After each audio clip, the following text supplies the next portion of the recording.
Selamat pagi, selamat datang di bacaan hari ini, hari Minggu tanggal 13 Juni tahun 2021. Selamat datang di bacaan harian, bacaan umum untuk semua zodiak. Ambil hanya jika resonate, silakan lihat description box di bawah ini. Karena ini hari Minggu, kita akan mulai satu kartu dari Rumi.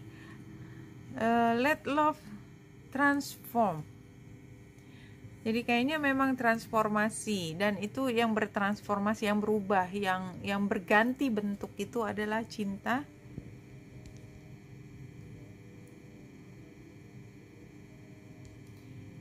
The spring of love arrives to transform the dust into a garden. Ya, dari debu menjadi garden. Jadi ada yang hidup setelah mati. Dust itu kan biasanya hubungannya sama yang sudah lewat.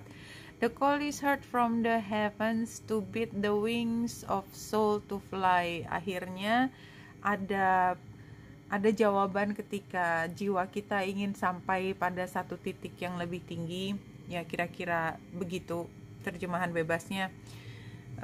Dan lautan berisi mutiara atau hal yang sangat berharga. The dry land receive the water of life, yang tadinya juga kering, tandus, menjadi subur.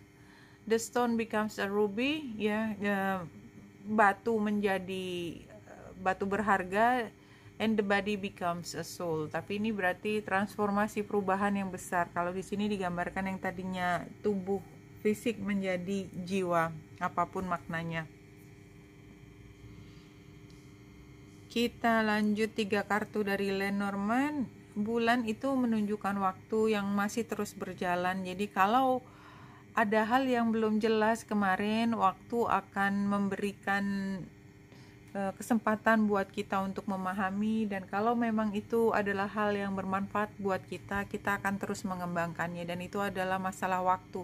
Dan yang namanya transformasi itu biasanya berjalan dalam waktu yang cukup panjang. Ada saatnya revolusi, tapi revolusi itu pun hanya bisa dimungkinkan kalau semua persiapannya sudah dilakukan lebih awal. Jadi itu kayak hanya accelerated phase, jadi waktu yang dipercepat karena sudah dipersiapkan sebelumnya. Jadi sebenarnya dalam kehidupan itu tidak berubah dengan serta-merta, semua itu pasti ada prosesnya. Intinya semua ada prosesnya. Perkara kita paham atau tidak proses itu berjalan atau tidak, itu lain hal, karena kadang-kadang kita butuh untuk bisa mengantisipasi.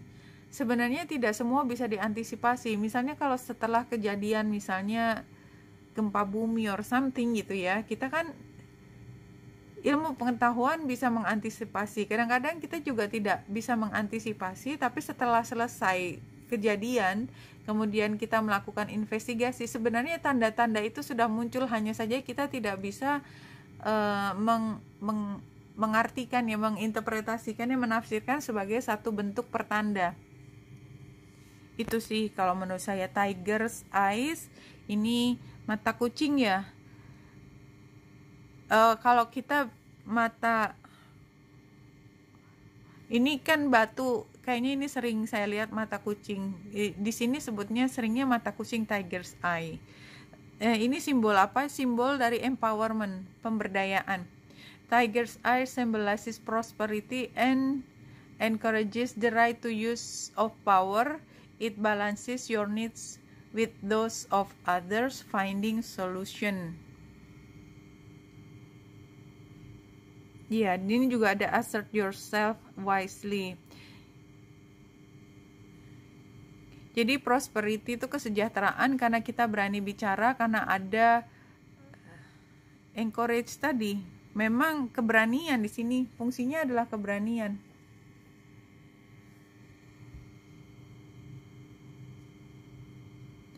Commitment, past influence. Jadi ini bukan satu hal yang baru, tetapi sudah pernah dibahas. Dan magical map shifter ini mungkin saatnya diwujudkan. What you resist to rescue, sebenarnya kita butuh bantuan, tapi mungkin kita nggak mau kali dibantu. Kalau penggambarannya ini perempuan yang di dalam gua ini Dia sebenarnya nggak punya jalan kemana-mana, tapi dia nggak tahu gimana caranya supaya bisa keluar dari situasi ini. Ada yang mau bantu, tapi dia juga nggak tahu gimana caranya, jadi cuma lihat-lihatan aja. Unexpected helpnya mountain, you have the capacity to flow around any obstacle. This is the time to adapt. Jadi kayaknya sih memang kalau ini kita gambarkan sebagai kita yang perempuan ini ingin menyelamatkan diri, dia nggak tahu gimana caranya. Sebenarnya dia punya kapasitas untuk menolong dirinya sendiri, tapi dia memang belum waktunya aja. Jadi orang lain hanya bisa berada di luar, tidak mampu untuk mendekat karena memang tidak mungkin. Jadi bagaimana dia bisa keluar adalah kalau dia sendiri memilih mau jalan atau mau tetap di tempat itu. Dan itu adalah haknya dia memilih. Cuman kemungkinannya dia akan stuck di satu tempat. Jadi kalau dari 6 kartu ini waktunya untuk berkreasi karena ada magical ini. Ya, ini kan sebenarnya tentang kreativitas. Dan ini sebenarnya adalah hubungan yang sudah pernah ada sebelumnya, atau paling tidak keinginan yang sudah pernah ada, sudah pernah janji ke diri sendiri bahwa saya akan mengupayakannya, tapi memang rasanya problemanya dilihat lebih besar daripada kapasitas untuk keluar dari sini. Jadi ini bacaan harian, saya pikir karena ini juga gambarnya bulan, jadi take your time ya, kayaknya memang nggak bisa butuh-butuh, nggak bisa buru-buru. Tapi ini sudah dalam tema transformasi, hanya transformasinya itu butuh waktu aja. Kalau saya lihatnya begitu. Nah ini kan bulan di 23 derajat, Uranus di 13 derajat. Bulan itu jam 12 di 23, tapi berarti sebelumnya dia kan ada di situ. Nah, kalau kita lihat chart yang lebih detail di sini, ini kita lihat ada Yod ya, mengarah ke Juno. Juno tadi nggak digambar di sana, makanya nggak kelihatan. Juno itu kan planet minor, dia terkait dengan perjanjian. Jadi kenapa penting untuk dibahas yang lebih detail, karena somehow ini ada kaitannya sama masa lalu yang udah. Jadi sebenarnya komitmen itu sudah ada, tapi kayak lagi istirahat aja. Jadi mungkin di hati juga komitmen itu sudah ada, tapi belum bisa berjalan aja. Apalagi tadi hasil akhirnya ya gambar gajah stuck di mat itu. Jadi ini kan antara bukan bulan, dia antara Venus dan Uranus. Kalau kita lihat chart yang besar, iya di sini memang Venus sama Uranus sextile, dan di 13 derajat ini di Sagittarius juga ada, cuman nggak digambar karena memang nggak dikeluarin dari chart yang sana. Jadi ini membentuk Yod. Kalau diartikan, ketika hubungan ini harus berubah, maka, dan ini kan kayak kalau hubungan ini, kadang-kadang hubungan ini ada yang didasari oleh cinta, ada yang didasari oleh logika. Kalau logika itu biasanya nggak kayak orang yang jatuh cinta head over heels, itu ya apapun yang terjadi dia akan mengerjakan karena pendorongnya adalah hati ya. Hati itu kan nggak hitung-hitungan, dia cuma tahu arah ke sana, dia akan kejar, jungkir balik juga nggak jadi masalah karena hatinya akan memanggil.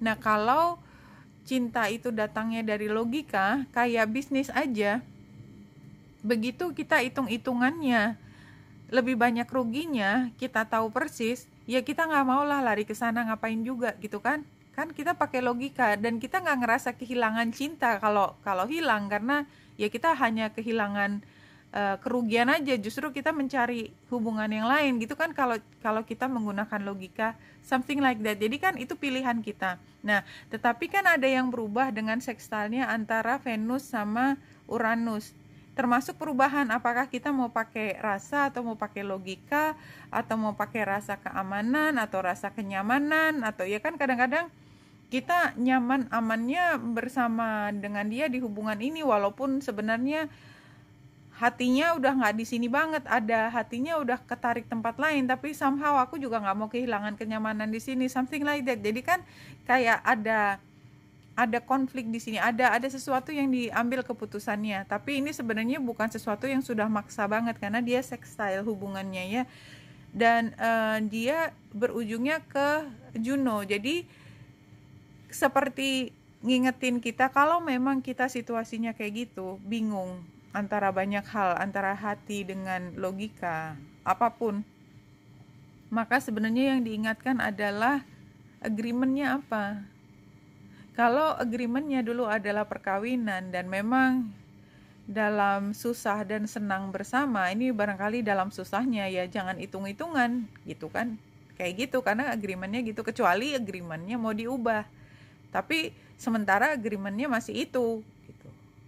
Kira-kira seperti itu. Sama juga kalau misalnya ini hubungan kerjasama yang harusnya saling menguntungkan, ini udah salah satu berat sebelah gini ya kan, janjiannya kan harus dua-duanya bagi hasil. Kalau sampai nggak bisa bagi hasil atau kontribusinya nggak sama, berarti kan sudah violate the agreement juga. Berarti ya agreementnya harus diubah, atau ya yang satunya harus membayar apapun yang menjadi hutangnya dia, something like that.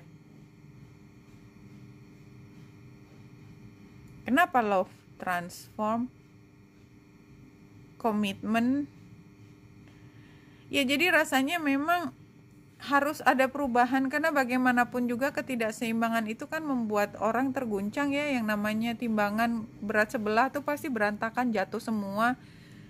Anyway, ini tetap takes time. Jadi apapun agreement tersebut itu bukan sesuatu yang mudah untuk diubah-ubah ya. Jadi tetap menghargai apapun yang sudah dijanjikan, tapi ya tetap memang kembali lagi kebutuhan sekarang apa. The Sun terbalik. Tantangannya ini, sarannya Knight of Wands, outcome-nya Ten of Swords terbalik. Afraid to shine, burnout, painful truth. Ini challenge-nya bergerak, progress nggak ada progress. Kayaknya yang mat itu. Adventures, risk-taking. Fun, passionate, apa yang disuka. Outcome-nya clinging to something hopeless. Ya sama juga sih, berarti tadi kan sama dengan gambar gajah yang stuck di mud tadi, clinging to something hopeless. Ya apapun ceritanya hari ini konsisten sih ceritanya ya. Konsisten kalau kita sebenarnya nggak fully happy, the sun kebalik. Kita tuh butuh untuk keluar dari situasi yang nggak beri kita sepenuhnya rasa happy, tapi itu kayaknya berat untuk berubah. Sarannya ya udah kamu perhatiin aja apa sih yang paling membuatmu happy, passion kamu ada di mana. Tapi kayaknya sih memang walaupun passionnya di mana, kita juga nggak bisa bergerak anyway. Persis ceritanya sama seperti itu, love transform. Jadi kayaknya memang harus dicari bentuk cinta yang lain, karena mungkin cintanya sudah tidak sesuai dengan kebutuhan. Aku nggak senang sih dengar kalimat itu juga, tapi kayaknya memang begitu kondisinya. Cintanya sudah tidak sesuai dengan kebutuhan. Oh boy. Comparison is the death of joy. Iya, karena kita nggak happy tadi karena kita membandingkan dengan hal lain. Comparison is the death of joy and self-love. Jadi ini semua intinya sebenarnya kalau kita terus-terusan bandingin sesuatu, ya inilah yang kita dapat. Nggak happy, nggak cinta sama diri sendiri. Never compare yourself with others. Tapi susah kan untuk tidak compare. Kita kan diajarin dari kecil untuk membandingkan diri kita sama orang lain. Kamu umurnya berapa sekarang? Orang lain umur segini udah gini kok, kamu belum. Kamu nilainya berapa? Teman-teman sekelas nilainya segini kok, kamu dapatnya cuma segini. Dan itu adalah validasi untuk kita bisa berteriak bahagia atau kita sedang sedih karena sedang dituduh kita bodoh, something like that. Sorry, tapi memang budaya kita begitu. Tapi for your information, dan ini benar ya, kalau kita selalu membandingkan diri kita dengan tetangga, ya tanda petik tetangganya, terserah apa yang ada di sebelah kita, itu memang itu udah sama dengan rumus membunuh kebahagiaan dan cinta terhadap diri sendiri. Kalau mau happy, ya jangan suka membanding-bandingkan diri dengan orang lain. Begitu pesannya. Oke, Benita Indrasari sini, semoga membantu. Salam hati dan cahaya.